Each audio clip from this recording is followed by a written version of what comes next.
When I was being searched, it really felt like I was being interrogated for no apparent reason. I felt like a victim tries to make you feel weak. Anger was coming over me because I really felt exposed, like they could do this to you. They shouldn't do it to any innocent person, and they shouldn't be allowed to do this every day.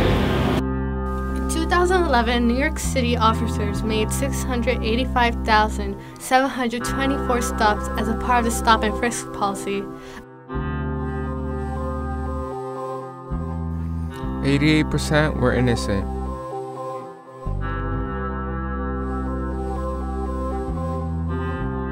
When the students learned about the Stop and Frisk policy, we knew right away this issue needed to be addressed to the public because it's an issue that affects our communities.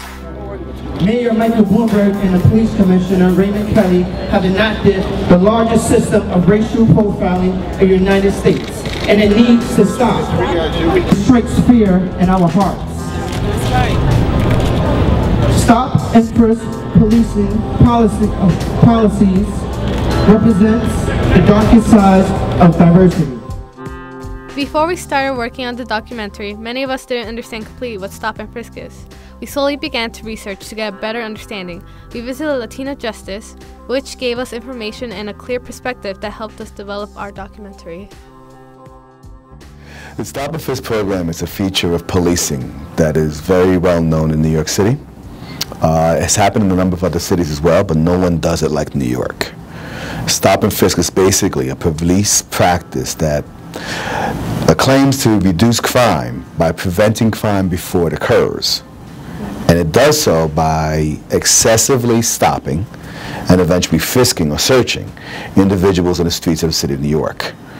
They don't have to do much, or the majority of them are innocent of any charges, but they're being stopped in advance of committing any crime on the notion that by preventing crime in this manner, New York City will be safer.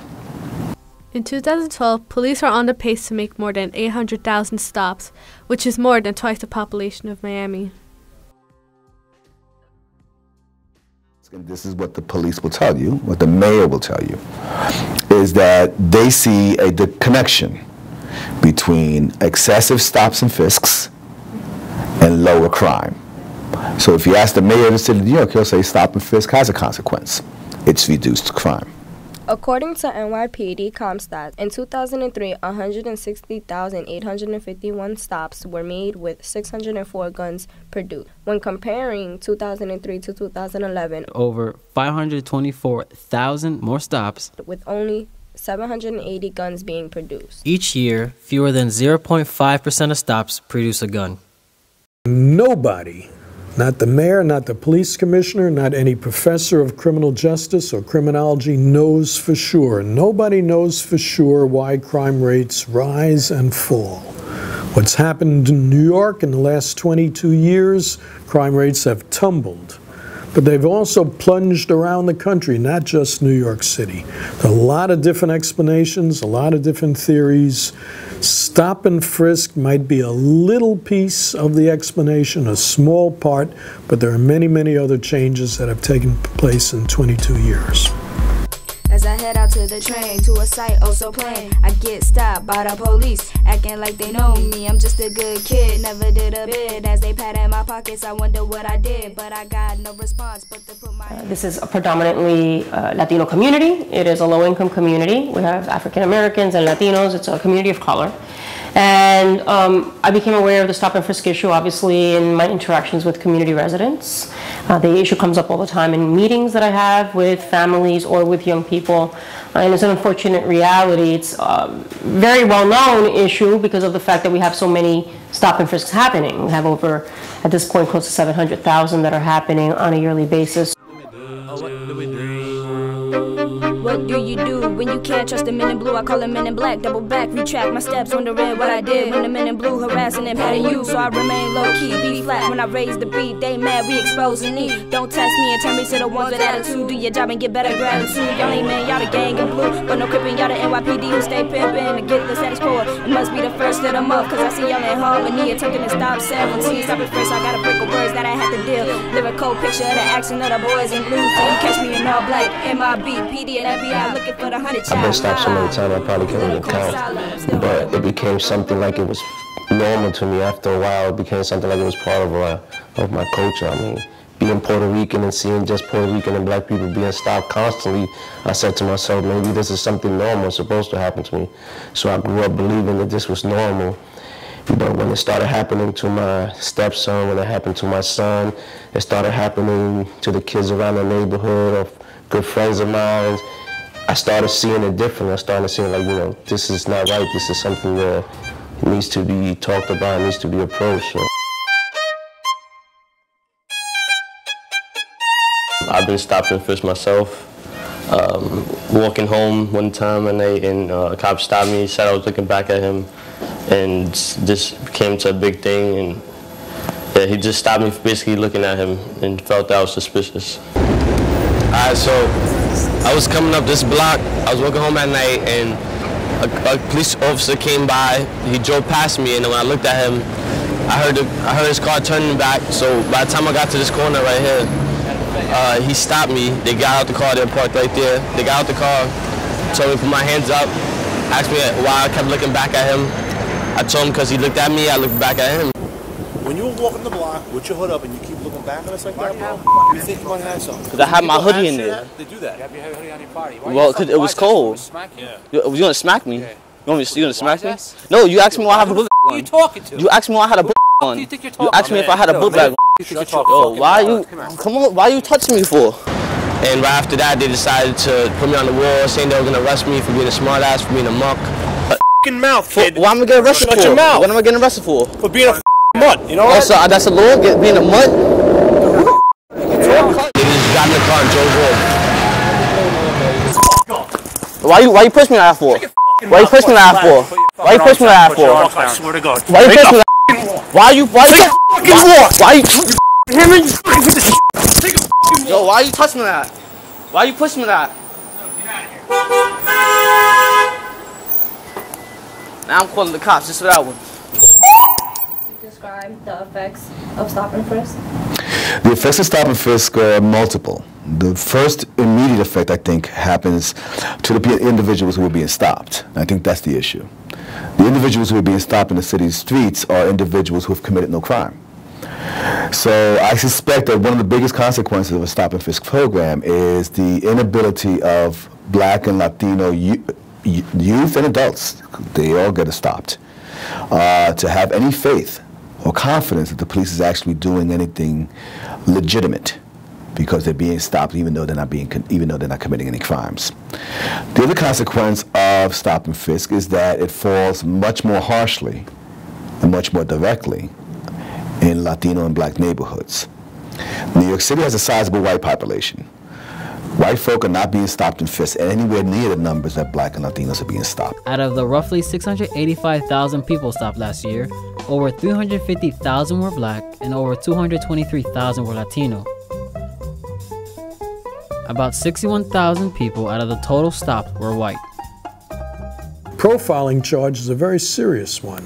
And then there's another concern, a practical concern, that if you view young men, teenagers and young adults, as criminals, as possible suspects, if you treat them that way, then when they are victims, or when they know who did it, witnesses, they're not going to cooperate with the police because they're alienated. They feel hostile and distant from the police. I feel like if I walk in or dress in the wrong way, or if I'm looking at them the wrong way, I'm going to get stopped. So I hardly hang outside that much. After like 9 or 10, I don't hang outside.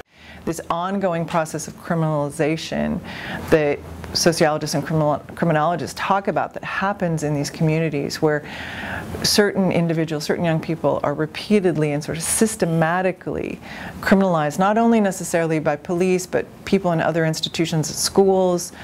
We now have New York police officers in our schools, and that this is something that they encounter sort of repeatedly in their lives.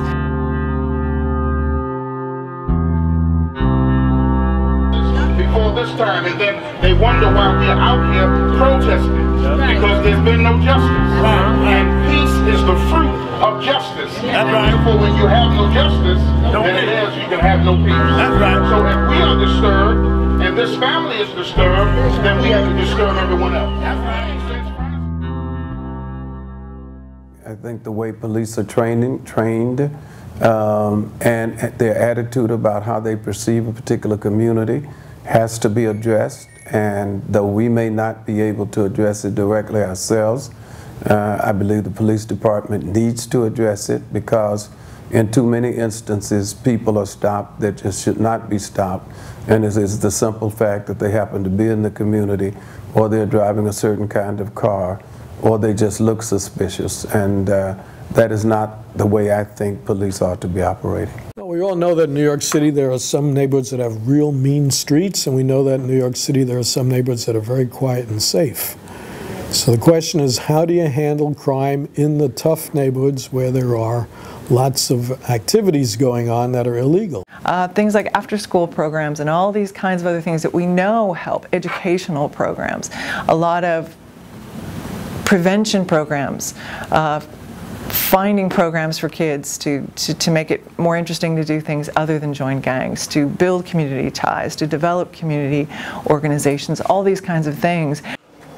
You know, I remember when I was young, police officers used to stop by and ask us how we doing while we was out there playing. There was more friendlier with, you know, with people in the community. Is there a positive outcome on stop and frisk? Only if you believe that policing in this preventive mode actually helps in the city in the long term. In that sense, there would be a positive benefit to stop and frisk. But the price that's being paid for this is really falls more harsh on the shoulders of minority individuals in minority communities. When they were bringing out a new group of police, they would have some of us who were in either political positions or clergy or whatever to have conversations with those police before they went out on the street.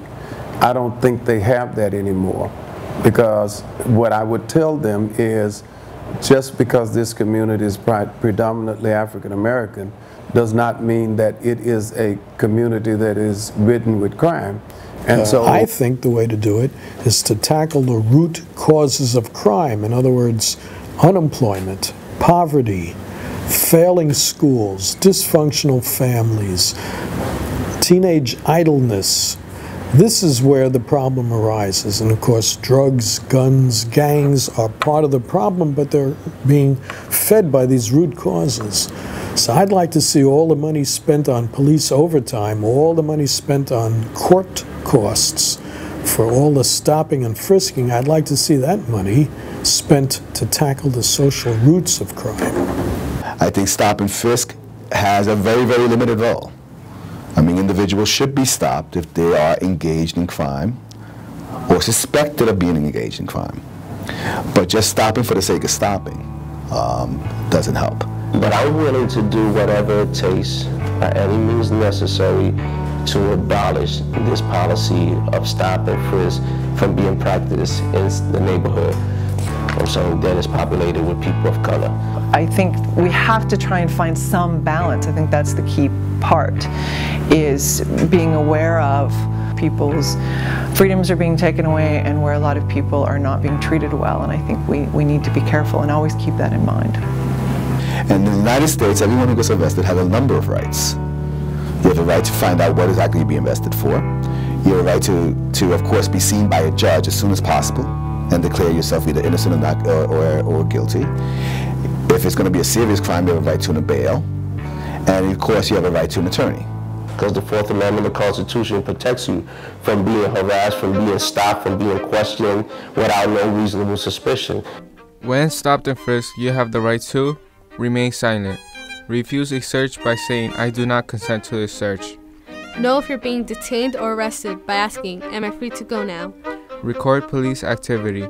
Write down the officer's badge number and car number to report misconduct. Many of us as minority youth believe that Stop and Frisk affects our communities because it criminalizes young Black and Latino teens and adults. Criminalizing Blacks and Latinos violates our Fourth Amendment rights as members of this society, and people need to be aware.